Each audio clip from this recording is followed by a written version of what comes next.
Hello my dear student, welcome to math class.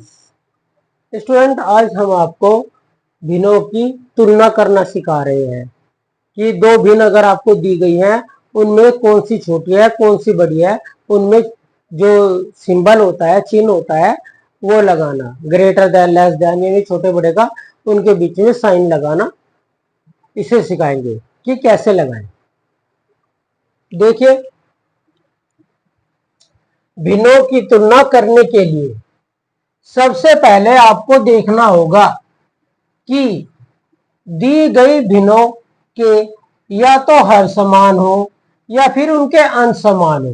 दोनों में से एक चीज समान होनी चाहिए, या तो अंश समान होने चाहिए, न्यूमिनेटर समान होने चाहिए, या फिर डेनोमिनेटर समान होने चाहिए, यानी कि लाइक फ्रैक्शन होनी चाहिए।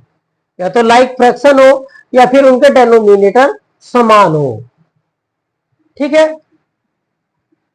तो अगर दोनों समान है, या तो ऊपरले समान है या फिर निचले समान है, तो हमें एलसीएम लेने की कोई आवश्यकता नहीं है। ध्यान दें, इस बात को, बहुत इंपॉर्टेंट बात है। अगर निचली लाइन के निचले वाली संख्याएं यानी कि हर डेनोमिनेटर समान है, तो हमें एलसीएम लेने की आवश्यकता नहीं है। या लाइन के ऊपर वाले अंश यानी कि न्यूमिनेटर समान है, तो भी हमें एलसीएम लेने की आवश्यकता नहीं है। सबसे पहले कोई भी अगर हम कंपैरिजन कर रहे, प्लस कर रहे, माइनस कर रहे, असेंडिंग डिसेंडिंग कर रहे, तो सबसे पहले हम इसी बात को ध्यान देंगे, सब में जो भी बताया। ठीक है, शेयर, मल्टीप्लाई और डिवाइड को छोड़कर। ठीक है जी। अगर दोनों में से कोई भी समान नहीं है, ना तो डेनोमिनेटर समान है ना न्यूमिनेटर समान है, तो सबसे पहले हर को समान किया जाता है, यानी कि जो भी फ्रैक्शन दी गई है उसे लाइक फ्रैक्शन में चेंज किया जाता है। जो अनलाइक फ्रैक्शन है, हमने आपको फ्रैक्शन के काइंड समझाए थे, वे इसीलिए समझाए थे ताकि जब आप क्वेश्चन करें तो उनमें आपको प्रॉब्लम ना हो। अगर आपने काइंड ऑफ फ्रैक्शन नहीं पढ़े तो आपके लिए बहुत जरूरी है कि आप उन्हें पढ़े और समझे पहले, उसके बाद ही भिन्नों की तुलना की जाएगी। तो अगर असमान है तो पहले उन्हें समान भिन्न में चेंज करे, यानी कि अनलाइक को लाइक में चेंज करना है सबसे पहले। ठीक है, उसके बाद ही आप कंपैरिजन या भिन्नों की तुलना कर सकते हैं। और हर बराबर करने के बाद है, जिस भिन्न का अंश छोटा होगा वह छोटी होगी, और जिसका बड़ा होगा, जिसका अंश बड़ा होगा वही बड़ी होगी, जिसका अंश छोटा होगा वही छोटी होगी। देखना क्या, फिर हमें सिर्फ न्यूमिनेटर को देखना, डेनोमिनेटर को नहीं देखना, क्योंकि वे तो इक्वल हो ही गए सारे। तो ऊपर वाले को देखना है कि जो छोटा होगा वही छोटी है, जो बड़ा होगा वही बड़ी है। जिसका अंश बड़ा होता है वही बड़ी भिन्न कहलाती है। जैसे हमने एग्जांपल दिया आपको 2/10, 8/10, तो हमने देख लिया कि ये लाइक फ्रैक्शन है, इनके डेनोमिनेटर सेम है, हर एक जैसे हैं, तो इनमें देखना आप कौन सी बड़ी है। तो स्टूडेंट, आपको पता 2 और 8 में 8 बड़ा हो, तो जो सिंबल होता है इसका मुंह 8 की तरफ को खोल देंगे। ठीक है, अब 50/75 और 37/75 इन दोनों के भी इक्वल है, तो इसमें 50 बड़ा है, तो 50 की तरफ को इसका मुंह खोल देंगे। अब 10/27, 8/27, इनके भी डेनोमिनेटर सेम है, यानी कि अपनी लाइक फ्रैक्शन में है, तो इसलिए हमें इनका एलसीएम लेने की कोई आवश्यकता नहीं है। तो भाई 10 बड़ा है तो 10 की तरफ को इसका मुंह खोल देंगे। अब यहां से देखिए 10/5 और 10/4, इनमें डेनोमिनेटर इक्वल नहीं है, यानी कि ये लाइक फ्रैक्शन नहीं है, लेकिन इनके जो न्यूमिनेटर है, अंश है, ये समान है। तो अगर किसी के अंश समान हो, है ना, तो भी हमें एलसीएम लेने की आवश्यकता नहीं है। जो भिन्न छोटी होगी वही बड़ी होगी। ध्यान दें, अगर आप असेंडिंग डिसेंडिंग कर रहे तब भी यही रूल फॉलो करने पड़ेंगे आपको जो आप यहां पर कर रहे, है ना। तो 4 छोटा है, वो ही बड़ा है, तो 10/4 ही बड़ी है। कैसे बड़ी है? वो आप इनके एलसीएम लेकर देख सकते हैं। जब आप इसे पूरा करेंगे ना सवाल को, तो आपको पता चलेगा 10/4 ही बड़ी है। वैसा हम आगे बता भी देंगे आपको। अब 125/200 और 125/217।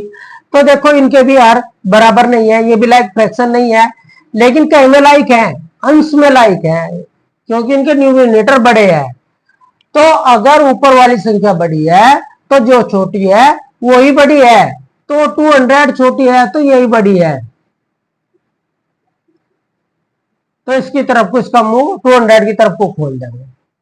8/3 8/2 अंश बड़े हैं तो अंश इक्वल है, तो जो छोटी है वही बड़ी है। तो 2 छोटी है यही बड़ी है ना। अब देखिए ये तो हो गए जिनके हर बराबर थे, ये ऐसे हो गए जिसके अंश बराबर थे, और ये सवाल ऐसे है दो जिनके ना तो अंश बराबर है ना ही हर बराबर है। ठीक है, इन्हें हम दो मेथड से निकालेंगे। एक तो आप इन्हें एक दूसरा मेथड होता है उससे निकाल लेंगे, एक एलसीएम वाले मेथड से निकाल लेंगे। हम दोनों मेथड आपको सिखाएंगे, एक तीसरा मेथड भी सिखाएंगे। ठीक है, देखो सबसे पहले यहां देख लो, अगर आप एलसीएम लेना नहीं चाहते, अगर आप एलसीएम लेना नहीं चाहते और चाहते हैं कि हमारा जल्दी काम हो जाए, तो इस डेनोमिनेटर को देखो कैसे मल्टीप्लाई करें कि 3 आ जाए है, या फिर इधर वाले को देख लो, इधर वाले को कैसे मल्टीप्लाई करेंगे 6 आ जाए। छोटे को भी बड़े में चेंज कर रहे हैं हमेशा। ठीक है जी, तो हम अगर 3 को अगर सोचे कि भाई 3 को कैसे मल्टीप्लाई कर दे कि 6 हो जाए, तो 2 3 जा 6, 2 आ गया टेबल पर आने से आंसर। तो हम क्या करेंगे यहाँ पे इसे 2 से मल्टीप्लाई कर देंगे है जी। तो क्या हो जाएगा 2 2 जा 4 और 2 3 जा 6 हो गए। क्या डेनोमिनेटर सेम हो गए बिना एलसीएम के ही, है ना। तो अब जब डेनोमिनेटर सेम होगा, अब देख लो दोनों में से कौन सी बड़ी है, ये 5 है ये 4 है। तो भाई 4 तो छोटी हो गया, तो ये बड़ी है। समझ गए।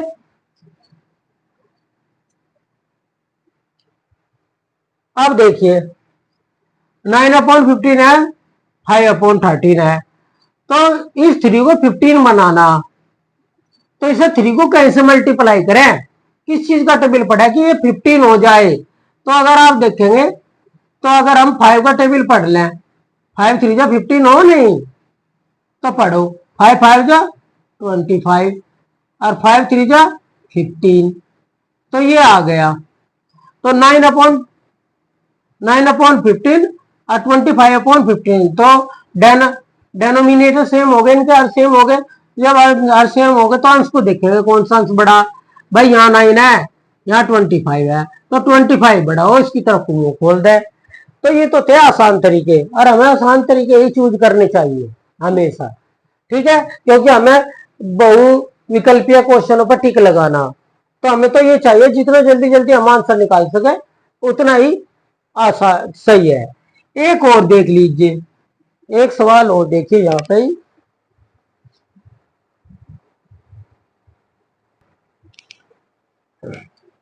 अगर कोई ऐसी डिजिट मिल जाए, कोई ऐसी डिजिट मिल जाए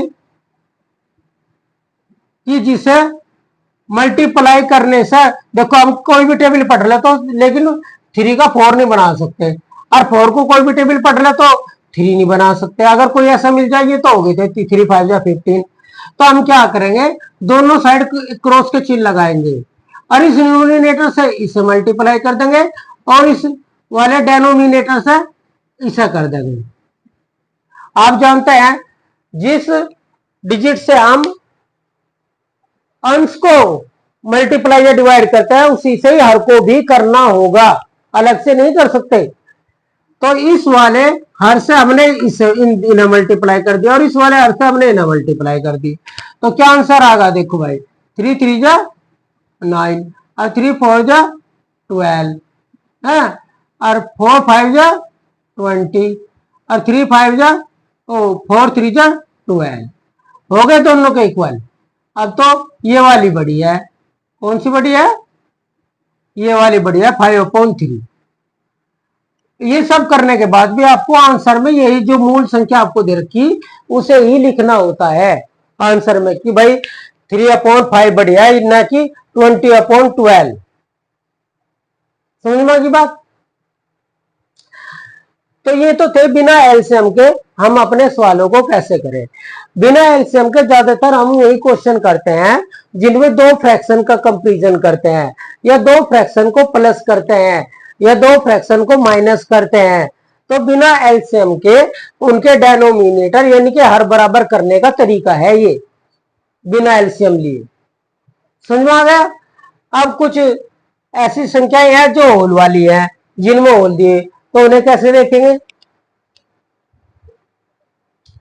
तो होल वाली संख्याओं को देखो, ये हमारी क्या है? ये हमारी मिक्स्ड फ्रैक्शन है यानी कि मिश्रित भिन्न है। मिश्रित भिन्न को या होल खोलना, मिश्रित भिन्न को इम्प्रॉपर फ्रैक्शन में बदलना यानी कि अनुचित भिन्न में बदलना का भी तरीका वही है और होल खोलने का भी तरीका वही है। हमने आपको पिछली वीडियो में आपको बताया था। तो जो डेनोमिनेटर होता है और जो आपका होल होता है यानी कि सही होता है या इंटेग्रल पार्ट भी बोलते हैं इसे, तो इन दोनों की तो कर दो मल्टीप्लाई। किस किस की? 8 की, जो भी यहाँ डिजिट है और जो भी यहाँ है इन दोनों कर दो। दूसरी में बदल सकती है, जैसे इसमें कुछ और हो रहा है, इसमें 4 और 2 है तो इन दोनों की तो मल्टीप्लाई करेंगे, इन दोनों की मल्टीप्लाई करेंगे। जो आंसर आएगा उसमें हम 6 ऐड कर देंगे, जो न्यूमरेटर है उसे ऐड करना। 8 2 जा 16, 16 और 6 कितने हो गए? 16 आ गए 17 18 19 20 21 22।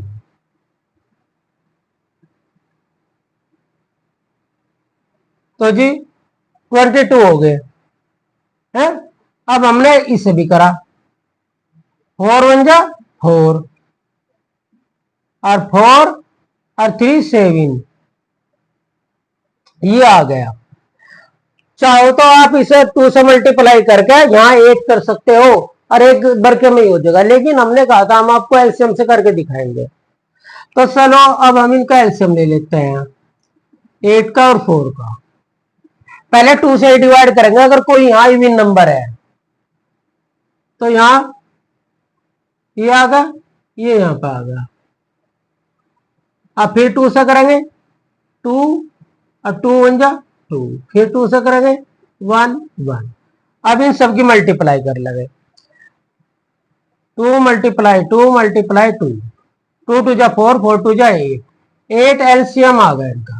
अब इस 8 को यहां लिखो, इसके नीचे एक लाइन ड्रॉ करके, ठीक है। इस एलसीएम से इस डेनोमिनेटर को डिवाइड करो, ठीक है जी। 8 1 जा 8 और जो आंसर है उसे यहां लिख दो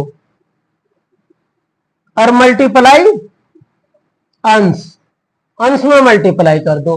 अगर आप प्लस कर रहे हो तो यहां प्लस का चिन्ह लगा दो, अगर आप यहां माइनस कर रहे हो तो आप यहां माइनस का चिन्ह लगा दो। अगर आप नहीं कुछ कर रहे, कंपेरिजन कर रहे हो तो ऐसा नीचे एक डैश लगा दो। अब इसे इससे फिर डिवाइड करो, 4 2 जा 8, तो 2 यहां लिखो और 7 यहां लिखो, है जी। इन दोनों हर से ये एलसीएम आपका यानी कि लघुत्तम समापवर्त पूरा पूरा डिवाइड होना चाहिए। अगर नहीं होता तो सोच लो आपने एलसीएम गलत ले लिया। आप अपने एलसीएम की जांच करें। अब देखो जी 22 1 जा 22, हाँ जी, और 7 2 जा 14, 8 आगा।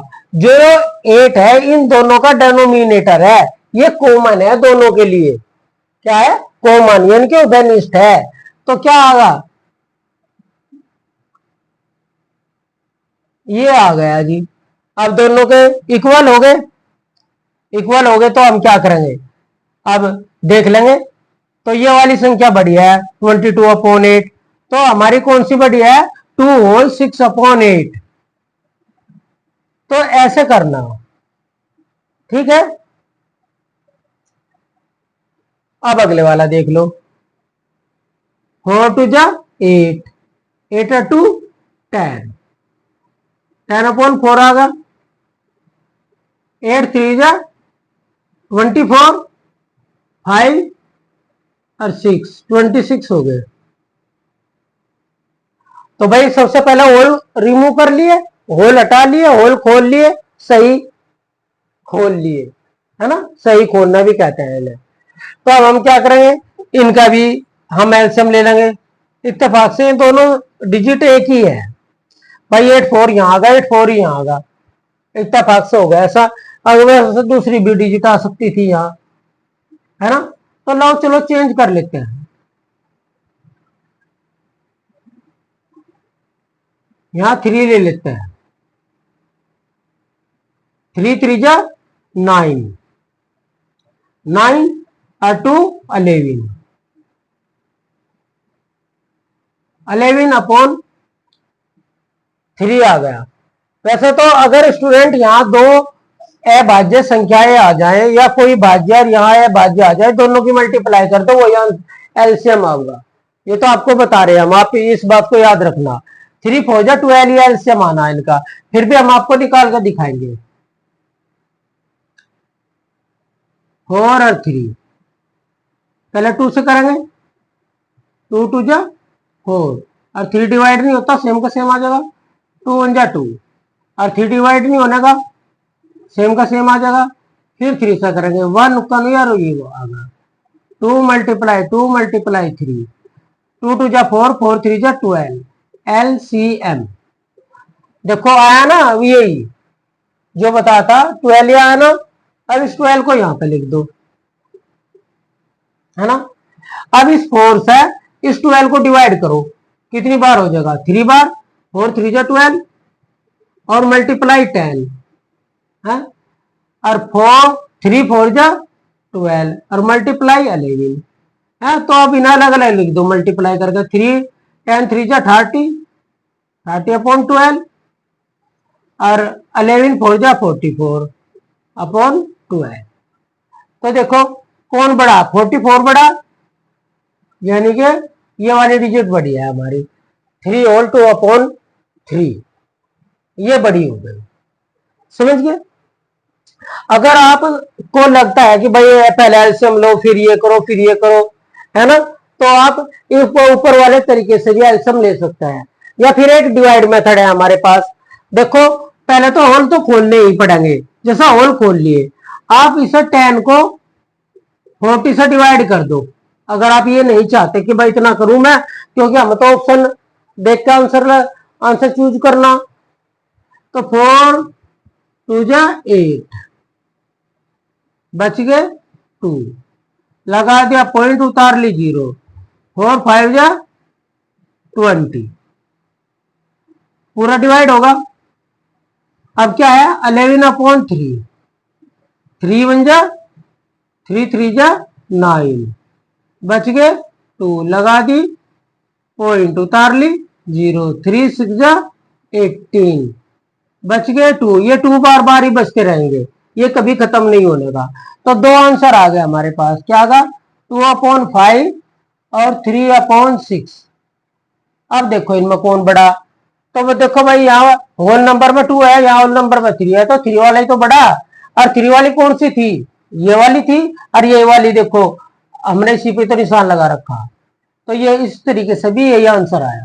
तो अगर आप डिवाइड करके देखना चाहें आप डिवाइड कर ले, आप इस साधारण तरीके से करना चाहें ऐसे कर ले, आप एलसीएम लेके करना चाहें तो आप एलसीएम लेके कर ले। ओके स्टूडेंट, तो हमने कोशिश करी इसमें कोई भी मेथड ना छूटे और हर तरह का कोई ना कोई क्वेश्चन आपको इसमें मिल जाए, ठीक है। तो स्टूडेंट ये कंपैरिजन था, आप इस तरीके से कोई भी कंपैरिजन कर सकते हैं। नेक्स्ट वीडियो में हम आपको इनके असेंडिंग और डिसेंडिंग समझाएंगे, उसके बाद में फिर प्लस माइनस मल्टीप्लाई, है ना। अगर आपको ये वीडियो अच्छी लगी हो तो चैनल को लाइक करें, सब्सक्राइब करें और अपने दोस्तों में भी शेयर करें। Thank you for watching this video.